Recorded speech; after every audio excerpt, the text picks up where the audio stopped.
Hi guys, it's Michelle, and today's video is going to be all about the most haunted places on Earth. This is a super interesting video, and obviously if you guys know me, you know I don't usually F with like ghosty shit, but since we're talking about places that I'm not currently in, I think I'll be okay. I think this is super interesting, especially because it is the month of spoopy and creepy things, aka Halloween and stuff, so I thought this would be a really fun video, and you guys always ask me to do paranormal shit, so here you go. This is as far as I'll go probably. Now the first place is actually relatively close to home, and it is in St. Augustine, Florida, which is basically like 4 hours away from me, so like I feel like it's still okay, and I won't be going there anytime soon. But the St. Augustine lighthouse is known for being extremely haunted. So this lighthouse was built in 1871 and was an active lighthouse and museum in St. Augustine, Florida. This lighthouse was so heavily reported to be haunted, it's like actually insane. The creepiest encounter I think is the two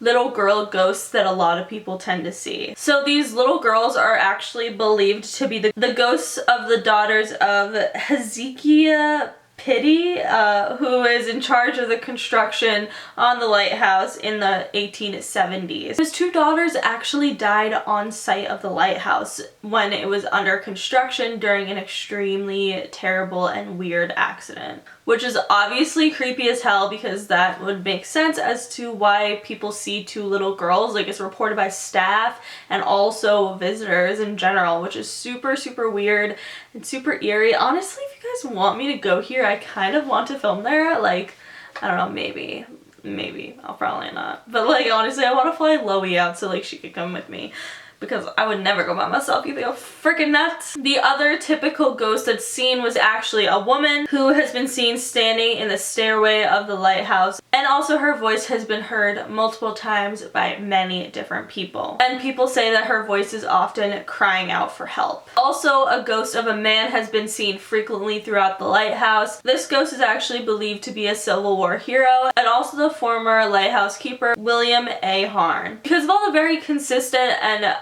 like plentiful amount of ghost encounters that this lighthouse endures, this place has gone down in history as one of the most haunted places in America, and is actually dubbed as being the Mona Lisa of paranormal sites, which is so freaking creepy to think that that's even in the same state as me.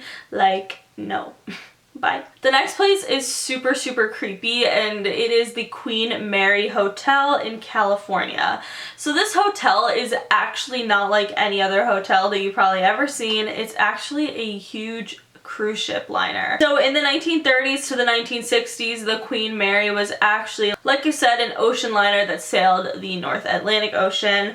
However, since the 1970s, this place has been docked in Long Beach, California, and has become a pretty popular hotel that is known to be extremely haunted. There are so many different stories that come from the different guests at this hotel as well as the staff. One of the most popular stories comes from the first class swimming pool. During the 1930s and during the 1960s, two women actually drowned in this pool, and so many people report seeing them and hearing them throughout the entire first class pool, which is so creepy. Imagine just swimming, or especially if like you go out for like a night swim, like that would be terrifying. Another really popular encounter on this boat is a lot of people see a woman in white in the Queen's salon, as well as a man in a 1930s formal suit near the first class suites. On this boat there's the cabin B340, and this is known for being one of the most haunted places on the whole ship. So much so that they literally had to stop renting out this cabin.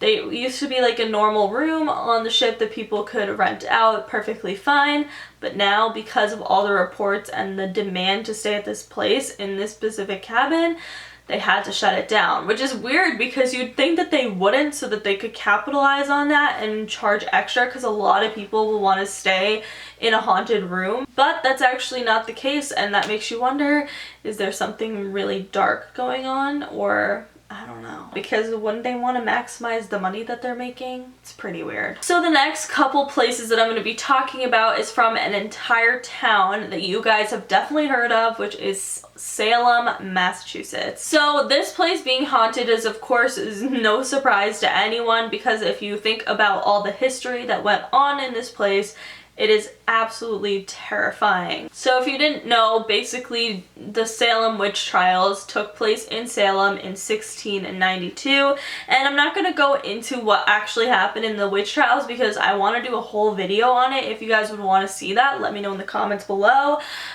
because I think it's super interesting, but it kind of needs its own video because there's so much surrounding it and so many details. Like, I wouldn't want to just talk about it briefly, so let me know if you want that video in the comments below. But for now, I'm going to tell you about the most haunted places in Salem, Massachusetts. The first is the Old Burying Point Cemetery. This is of course haunted because obviously it's a cemetery, but not only that, is also famous for one of the people who were laid to rest here, which was Judge Hathorne. Judge Hathorne was locally known as the hanging judge because of his role in the Salem witch trials, which I'm assuming you could figure out what that means. Now imagine not only having him haunt the place, but imagine all the people that he killed. It's freaking terrifying. I 100% want to go to Salem, like so bad, because there's so many museums, it's so interesting, and I low-key like really want to go. So let me know if you guys would want to see that if I do end up going anytime soon. The next place in Salem that's super haunted is the Hawthorne Hotel. This specific hotel is built on the land of an apple orchard that was owned by Bridget Bishop,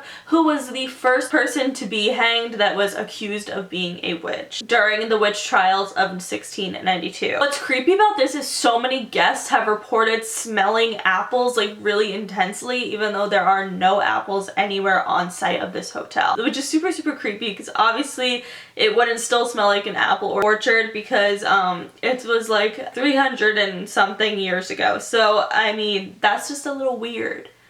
Am I right? I don't like that. Also, a lot of guests have reported seeing a woman outside of the room 612, which is creepy because it's pretty close to Suite 613, which is from the Sweet Life of Zack and Cody creepy episode, so coincidence? But this room is said to be the most active spot, and like I said, a lot of people have reported seeing a female ghost walking up and down the hallway and pausing at Suite 613. As I said, Suite 613, Suite 612. The next super haunted place in Salem is Gallows Hill. So Gallows Hill is actually where Bridget Bishop, the first witch to be hanged, was hanged on Gallows Hill, which is what it's known as now. It wasn't known as Gallows Hill back in the day, but it's super eerie.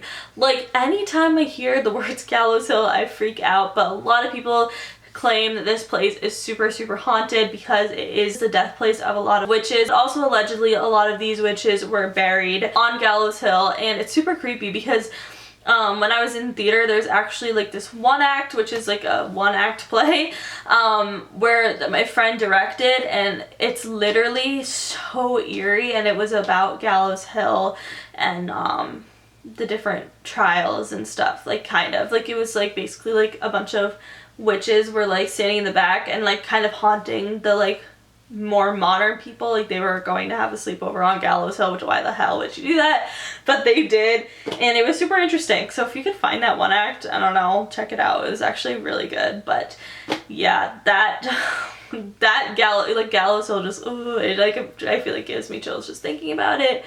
But I would really like to go there. That'd be so cool. The last haunted place that we're going to be talking about is something that should be so haunted by so many of these poor people that were killed in the witch trials, and it is the witch house. Well, that's what it's known as now, but back in 1692, it was the house of Judge Jonathan Corwin. Judge Jonathan Corwin essentially played a huge role in the Salem witch trials, and he was responsible for condemning at least 19 people to their death. His house is now a seasonal museum open to the public that is considered to be one of the most haunted places in Salem, Massachusetts. A lot of people who visit have felt cold spots in certain places and felt the feeling of being touched, which literally creeps me out the most, and also the voice of a child. It's so creepy. I would say you're not catching me going to Salem anytime soon, but the history is also super interesting, so I definitely want to go to it. I like how I say I hate history, like I've said that multiple times, but I also actually love it. Especially when it has to do with like Hocus Pocus. It's my favorite movie now. I just saw it for the first time like 2 weeks ago, but I love it. Also has to do with Hocus Pocus. Like, not really. I mean, kind of. Like, that was like when they got hanged in that movie. That was like during the witch trial time, so that's what was going on. But yeah, that is it for today's video. If you guys liked it, please give it a big thumbs up. Let me know in the comments what you guys think of these haunted places. And if you had to go to any of them, which would you go to? I think I would go to Gallows Hill, and I really want to, even though it sounds super eerie.